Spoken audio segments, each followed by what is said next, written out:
Ahoy, ahoy, and welcome to a brand new edition of the Ramble on Reactions. Sitting right over there is clever Eric Muller. Sitting right next to me is handsome Dan Nye. And we're about to review the best movie that's ever been made, ever, about this subject, ever. That's not called Taxi Driver.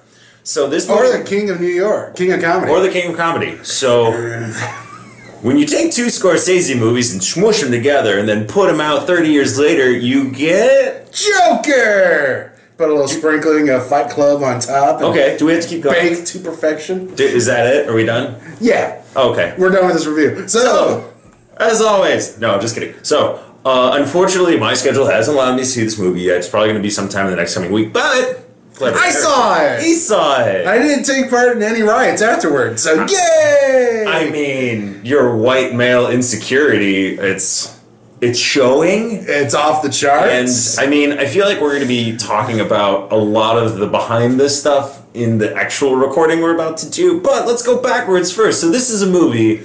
Right. Set in 1981. Oh. New York, Gotham is in the pits. You got a garbage strike, and poor Arthur Flick, played by Joaquin Phoenix, he's just having a bad stretch of luck. What's a garbage strike? Like the garbage men aren't picking up garbage, so it's a garbage strike. Oh, okay. Go on. Go on. He's having a string of bad luck. He's lost his job, his mother's health is declining, and he's not getting any help anywhere. The system is bringing him down. Until one day, he decides just to put a smile on his face. Like that. That's uncomfortable. I don't like that. Anyway. It's uncomfortable watching. So he puts a smile on his face. Is that it as far as plot goes? We don't want to go too much. Yeah, I don't want to go into spoilers. So we're not going into spoilers, so that's the part of the movie. I honestly, as far as things I'm hearing about this, I'm getting some mixed reactions. I'm getting people saying the movie's fine. I'm getting some people saying the direction, the writing, the acting's great. Where are you as far as how much hype has been gone into this movie, which is something I have a harder time dealing with. You're pretty objective about. Yeah. So, given what we hear about this movie, where did it land for you?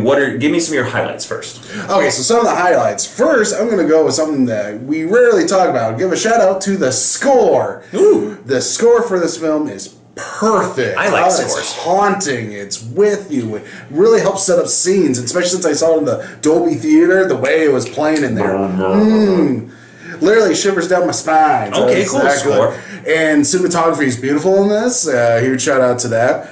And also Joaquin Phoenix's performance. He gives an Oscar-worthy performance. Oscar-nominated worthy performance. Not winning. Worthy. Still the second best performance I've seen this year. Behind? Taron Egerton and Rocket Man. Okay. So, that being said, other positives, or are you good there?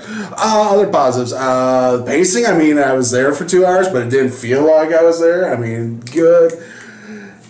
Good pacing, good getting the story along. You still get you actually have Robert De Niro carrying, which is nice. That is nice. It's a nice little change of pace. So. Okay, so negatives? Negatives, as we talked about earlier. If you've seen King of Comedy or Taxi Driver or Fight Club, you have seen good portions of this film already. I'm not talking like a little homage, like, oh, okay, you cast Robert De Niro playing a role similar to Jerry Lewis's character in King. No, it's almost beat for beat King of Comedy for part of it. Then you have a little bit of Taxi Driver, and then you have some Fight Club in there. Huh. Okay. So, for originality, because if you remember, for all you loyal listeners, when this movie was first pitched, me and you were against it, saying we don't need it. I'm perpetually cautiously optimistic. I thought it was weird enough to work. Right. Because my greatest thing about this is the reason the Joker movie shouldn't be made, because there's no reason for a Joker in origin, because it's supposed to be ambiguous. You're not supposed to know.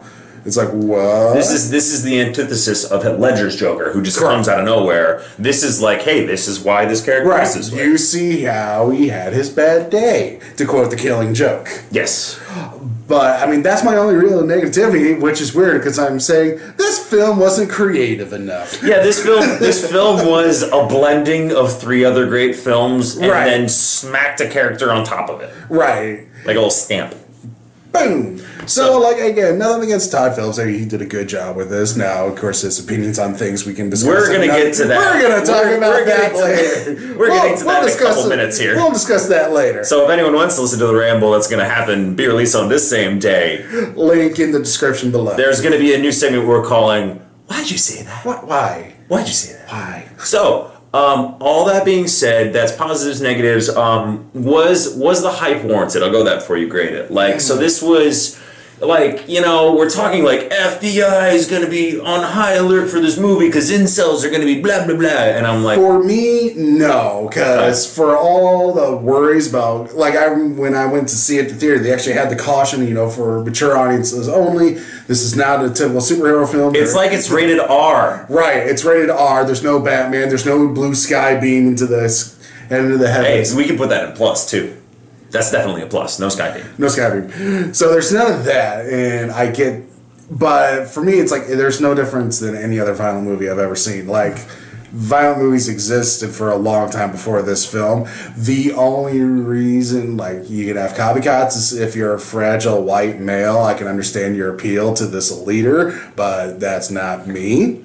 Maybe have some introspection as opposed to lashing out, because lashing out's not helpful. But, slight spoiler, luckily this movie ends in a way where you shouldn't be thinking about the violence at the end. You'll be thinking about the movie more and what it all means. Spoilers, kind of. Not really spoilers. Vague spoiler. Vague booking. Vagueler. Vague booking via camera. I literally just vague booked there. You vague booked onto a camera. I did it. Okay. Any other thoughts? No, let's grade this bad boy. Grade it.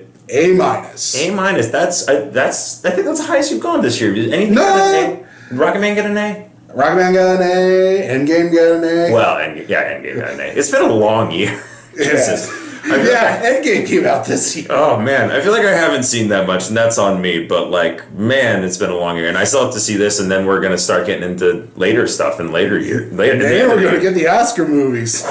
All right, so. Clever Eric Muller, he had some thoughts on Joker. I did. Let me know what you think about my opinion. Am I right, wrong, or somewhere in the middle? Also, let us know, because once I see this movie, it's up in the air whether or not we're going to do a rotten, and we'll go full spoilers into it and just have a big discussion about it. If you know anyone who would be like, hey, come talk to this person about it, let us know that too. We're those guys to talk to. Yeah, we talk about things. Like, comment, subscribe, share, do all that fun stuff. Like the subscribe button. It's going to be in the bells and the notification, I think, under the lion here. Right here. Who almost killed Scar last week, which would have been really cool.